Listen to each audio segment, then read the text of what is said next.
এই সময়টা লিটনের জন্য দীর্ঘ, কেন সেটা বলা লাগবে না। তবে এই মুহূর্তে ছায়া হয়ে লিটনের দল ঢাকা ক্যাপিটালস পাশে, তাই প্রকাশে একখানা পোস্ট ফেসবুকে। সেটাই শেয়ার করে লিটন কুমার দাস জানিয়েছেন কৃতজ্ঞতা। লিটনের অধারাবাহিকতা, তাতে গ্যালারিতে দুয়োধ্বনি শোনা। তার আগের ম্যাচে অবশ্য হাঁকিয়েছেন শতক, তারপরও এমন দশা। তবে এই খারাপ সময়ে দল পাশে থেকে যা লিখেছে ফেসবুক পোস্টে, তা হুবহু একই কথা। আপনি হয়তো একটি ঝাপসা ভিডিওতে কাউকে দুয়োধ্বনি শুনতে দেখছেন।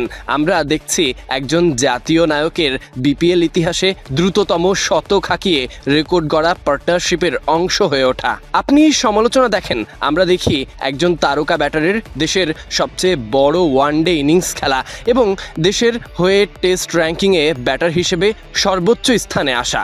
আপনি বাধা বিপত্তি দেখেন, আমরা দেখি ঐতিহাসিক কিছু মুহূর্তের সৃষ্টি। লিটন, আপনি আমাদের ভালোবাসার প্রতীক, আপনি আমাদের গৌরব।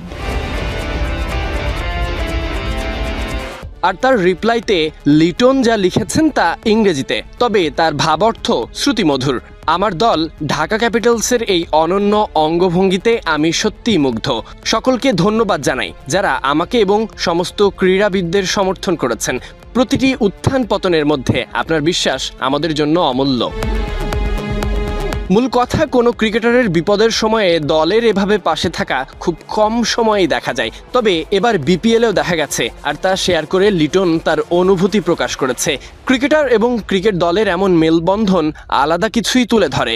সমর্থকেরা তো এসব কিছুই পছন্দ করে, তবে যেটা কাম্য নয় সেটা শুধু সাময়িক মজা পেতে গ্যালারি থেকে কটু কথা বলে ক্রিকেটারকে হেয় করা। তবে বিপিএলে কোনো দলের এমন পাশে থাকা নিঃসন্দেহে ভিন্ন বার্তা, এজন্যই লিটনের ধন্যবাদ।